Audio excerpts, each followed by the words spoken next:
on a topic we've been watching. And tonight, it's the internet, or at least some of it, in mourning. After temporarily shutting down overnight, TikTok has been restored for users in the United States. All right, y'all, we're living in one of the weirdest and worst timelines. I mean, it could be worse, but it's just not the best right now. My worst enemies are back in power right now, and the government keeps acting like they're gonna delete and re-delete that dang clock app. This afternoon, users of the app were greeted with this message welcoming them back to the platform. The message specifically thanked President-elect Donald Trump. I really did think the clock app was ending. I fell into the propaganda. I even recorded my first clock dance app challenge because of it. Wait, you can scoot over more this way a little bit. Okay. Here it comes. Okay, yeah.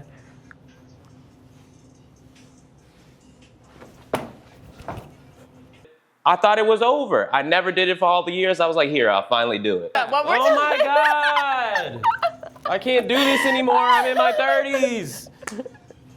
Here it comes. Now you got the gigs and we can't even go. Okay. There's not even. Oh, Here it comes. shoot, okay. Here it comes. So you mean to tell me that the government has the ability to make change on certain things in a matter of days, but they just choose not to for everything else? It's been 9 years since the city of Flint, Michigan first grappled with the devastating effects of contaminated drinking water. It is a crisis that garnered national attention, and for many there in Flint, the long-term health issues are ongoing. At this point, we need to accept that the government pretending to delete TikTok was a stunt, and they've accidentally exposed themselves on having the power to move speedily, or whatever it say in the Constitution. Y'all can have a speedy court, speedy trial, but y'all just don't. So anyway, they inaugurated that dude today. And it's weird because, you know, I met him when I was a little kid. Yeah. Mr. Trump, do you have a quick word for 2 million young people on YouTube? We're millennials. Right over here, sir. Ready? Hey, that's me. And to me meeting Donald Trump when I was like 20 years old or something is like when the anime character meets the strong old anime characters that you won't see for like another 200, 300 episodes. We're millennials. Right over here, sir. Ready? Yeah. Young people, I love you. Yeah. What's your biggest issue with minorities right now? None. None. So that's our answer. That's our answer. This is like when Orochimaru pulled out the first and second Hokage.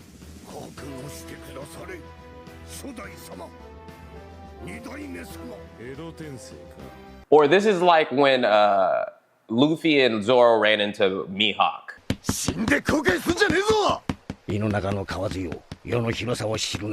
And it's also like Harry Potter because he failed to kill me and gave me a bit of his power. So I was at the anime convention. So everybody knows that I'm an Obama wannabe. I'm like Obama if you got him from Wish. I'm Obama from Temu. But that day that I met Trump, he gave me a little bit of his powers. And because just like Voldemort, you failed to kill me. You didn't kill me, dude. And now I know exactly what it is you're doing. I'd say what Donald Trump gave me was I was never nervous again. That was a lot. I was so nervous. I saw this man walking towards me. I was like, oh my goodness. And after I talked to Donald Trump as if he was just another person, I realized, oh, you can talk to any and everybody as if they're just another person. And everybody's just a person. So yeah, it's a bad day. And he claims that he's harder on China than anyone, yet he organized this entire stunt with China to make himself look good. So that's just my conspiratorial belief. Okay, also, you know, I was scrolling on the internet or whatever, and I saw a post that Bad Bunny was hosting Jimmy Kimmel, and they were interviewing Linus Tech Tips. Thank you for being here. Now, you've been making videos about tech for almost 20 years? I didn't know anything about any of this. Really? Yeah, I had no background whatsoever, and then here I am. You know Bad Bunny? I mean, not formally. We shook hands once. This is so cool. Yeah. Huh? What a weird timeline. So anyway, in other news, apparently they've announced the Switch 2. Y'all know I don't play video games, but I find it very interesting that they finally announced this product. I'm very interested in video game commerce. I like to know why people like video games. and the information about the businesses behind the companies. What is so interesting to me about the Switch is that I don't think a lot of people realize it is one of, if not Nintendo's most sold product, and that's why they don't keep coming out. They haven't come out with a new one. It sold more than Game Boy. It sold more than Game Boy Advance. It sold more than all the other ones after my time that came out. And the thing is, people keep buying them again and again. It's just like a GTA 5. It's like, you know, you bought it on the PS3, then you bought it on the PS4, then you bought it on the PS5. And everybody's like, why don't they come out with a new GTA? Because you keep buying it. You know, brilliant companies like Nintendo and Rockstar are only going to give you a new product once their old product is obsolete. So I find it crazy that they finally have announced the Switch 2. You guys have been on that thing for so long. And I brought up the Linus Tech Tips because I was watching a video of him talking about it. Shocking amount of time and energy antagonizing the gaming community. And yet, I bought a Wii, I bought a Wii U, I bought a Switch, I bought an OLED Switch, and I find it crazy that that's the ones that he brought. Linus, you're older than me, and you're talking about the Wii, the Wii U, the Switch. You bought more than that, dude. Or those are their first handheld ones? No, they had the DS. I never had the DS. Is the DS not a part of this? Does the DS not count as a one of their things? I'm gonna buy a Switch too. Why? Because nobody does what Nintendo do. I mean, who wants to tease an upcoming console with the performance of a generation and a half old competing machine? Crazy. And yet have the community say, sounds great, because the games for it are going to rock. Yeah, Speaking that's of what you guys Nintendo, want. But this may be. I mean, I'm not buying a Switch, I'll tell you that. But I'm interested to see all you guys all buy the Switch and you guys talk about the Zelda games. The other thing about Nintendo that's so crazy to me is that they just keep remaking their games unlike any other video game company. I mean, like, you guys are gonna buy Mario again, you're gonna buy Zelda again, you're gonna buy all of those things again and again. So yeah, Nintendo, crazy company.